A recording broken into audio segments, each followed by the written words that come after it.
there, and welcome to the training where I take you through the process of creating your very own property database.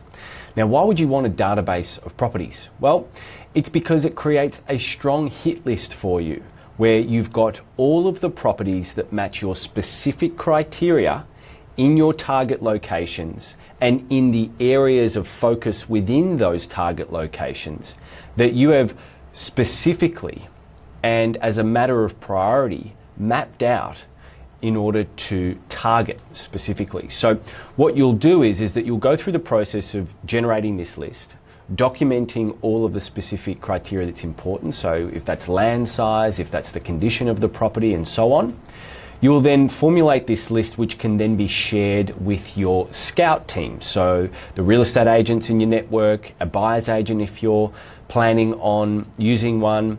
And generally when somebody picks up the phone, say for instance off the back of a letterbox drop where you've gone and literally contacted vendors on your hit list, then you can quickly go to your database as the source of truth when the phone rings to really understand how this property stacks up in the scheme of things. You can also use things like traffic light systems. So for instance, you might have a green, an amber and a red. So green being an absolute ball terror, like this thing, grab it by the horns, pull it into the boat. You know, this is not one to let go. Amber being, look, it's good, it's got all of the things I'm looking for, but there's a few hairs on it. And red maybe being, look, it's okay, but it's going to require a lot more work and it's kind of on the fence. It's a bit iffy if I move forward with this property. And so you then start to categorize the really good properties, the okay properties, and the ones that are just so-so. You can also include things like the land size, you can include things like the condition of the property and so on and so forth. And so what you then do is you really document it in a way where you have got very precise information. Let's say for instance you're using your online interactive mapping tools. So on each and every property that you go through and you map, you can then be measuring, say, the rear yard space to see, okay, well, does this property have enough capacity or enough land space for me to construct a new dwelling if that's your strategy? And so on and so forth. Things like driveway, side access. That's the stuff that we want to document in our property database. So let's just jump across to the computer for a moment. And look, I'm just going to pick some random suburb that I have never ever been to before. And we're going to have a quick look at how I would do this. So let's say, for instance, our target location is Belmont North in New South Wales. And let's say, for instance, we've highlighted Jules, Belmont North, and Valentine as being our three key target locations. What we want to then do is we want to start to zoom in to these particular suburbs. Now, let's say, for instance, again, I don't know this suburb, but let's just say, for instance, this suburb here, you've got Woomera Ave. Everything south of that is a good tick, but everything north is not really where you want to go. You want to be down here on the south, which is closer to the water. You can fetch a more premium price, and you want to be finding the ugly duckling, the problem within that target location that needs work. So you can then go in there and really start to profile the streets. So if we go down here and we start to have a look, we would start with, you might start from left to right. And you can start along Woomera Ave and then sort of work your way down the streets that fall back from there.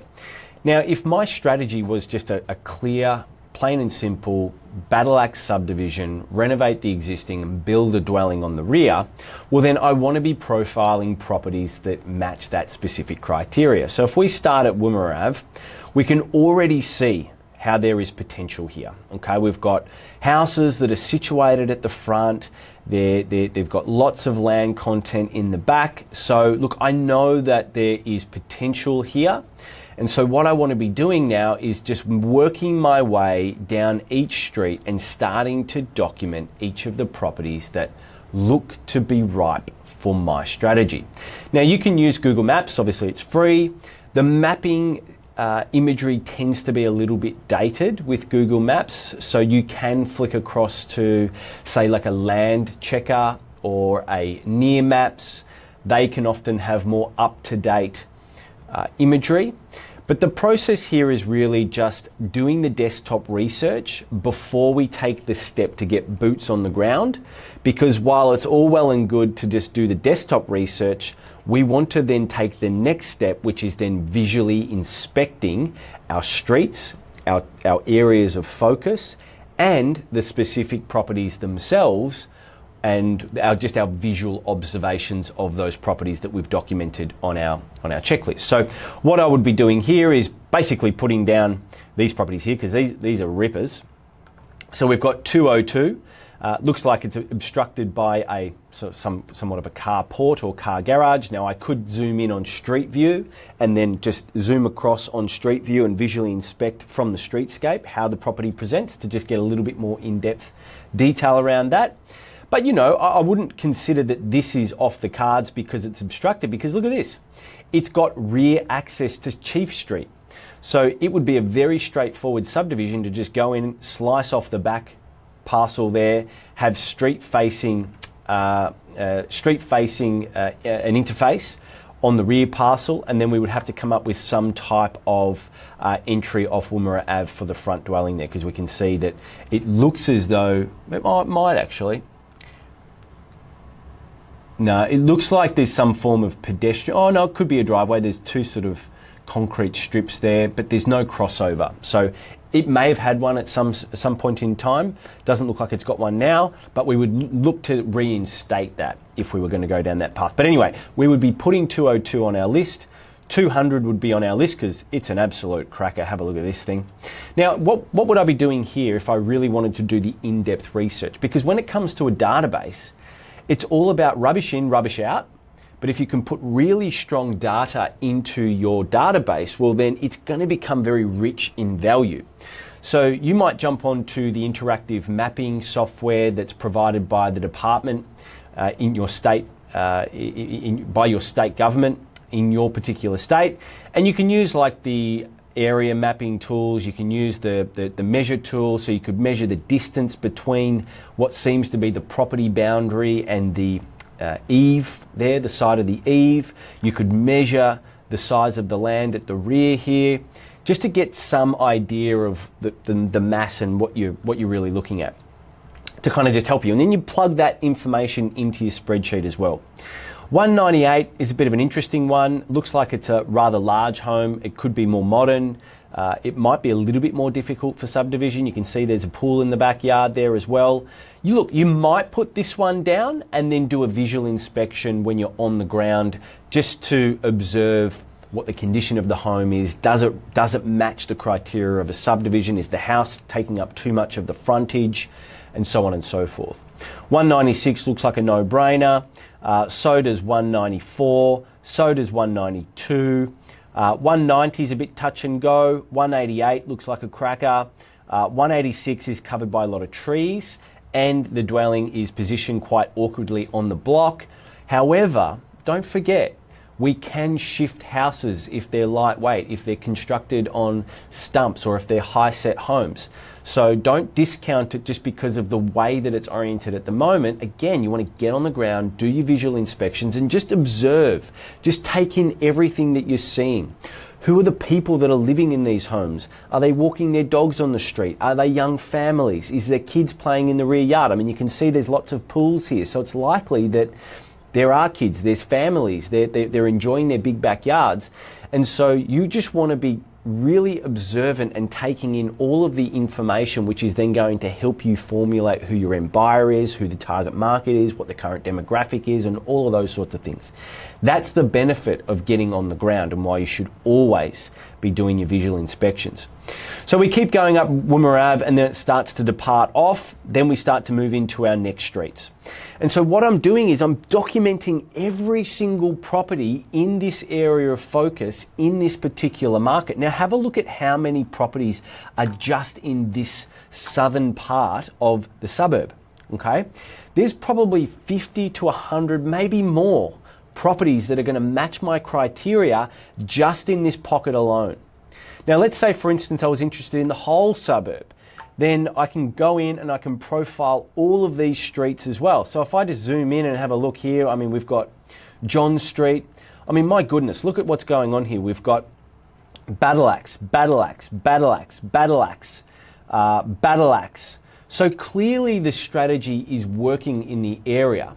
So what's to say that we can't make it work as well? And then if I start to look at all of the properties that would match my criteria on John Street, we can see here 42, 44, 48 potentially, possibly 46. I'd have a look at what's going on there. We've got number 71. We've got number 65. 65 might already be subdivided. It looks like it's got a 65A there, but we would do a visual inspection of that and then dig a bit further into the title, into the interactive mapping, and then it'll show up if it's been subdivided or not already. We've got 59, we've got 57, we've got 53, we've got 51, 49's done, 47's not, 45's not, 43's not, 41's not, 39's not. I mean, look at how many properties match my criteria just in this one street alone. So you can see here that you can very quickly, across 3 different target locations, get up to 200, 300, 500 plus properties that match your specific criteria, that then you are building out and profiling each and every one of those to then go and brief your scouting team, your agents, your buyer's agents. You know, you're reaching out to the community forums and the chat groups and all of those just to see whether or not you can suck in any of these opportunities as potential deals. Now, fair to say, 95% of these are probably off market. So it only takes one conversation with the right type of vendor that is prepared to entertain having a conversation with you to move forward and to start looking at what a deal could look like. So this is the reason why we do property mapping, target mapping. This is the reason why we do our property database, our criteria sheet, because it's getting you so crystal clear and so laser focused down to the intricate details of every single property that's in your hitting zone, so that then you can just go out there and take violent action. Very intent, very deliberate. It's a great way to do property because you are in control. You're in the driver's seat. You're not at the mercy of what comes onto the market, and then you're not competing with anybody else either. So there you go. There's the training on how to do and build your property database. Go out there, have some fun, and then don't forget to get on the ground and do your visual inspections to qualify. Now, just quickly before we wrap up the video, how would I do that? I'd print out my property database. I would have it on my jot pad. I'd have my pen handy, and I would get out of my car and I would walk these streets and I would stand out the front of it. And look, it's not that I haven't done this. I've done this for years, right? I've done this for years and years and years because it is the best way to do things. And I would stand on the street and I would literally write comments next to each property address that I've noted down, what I'm noticing and what I'm seeing. The beauty of doing it this way is that there'll be certain properties that have changed since the mapping, or that just didn't reflect the same way as they do in real life that they do on the desktop.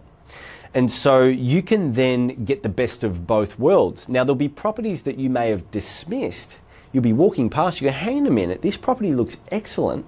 Why isn't it on my list? You can then add properties to your list as well, because we make mistakes. You know, we overlook things, or sometimes we just don't see what is the potential from, you know, a bird's eye view or a street view. And so that is how I would do my visual inspections. So go out there, have some fun, put it all together, and I can't wait to hear how you go with it.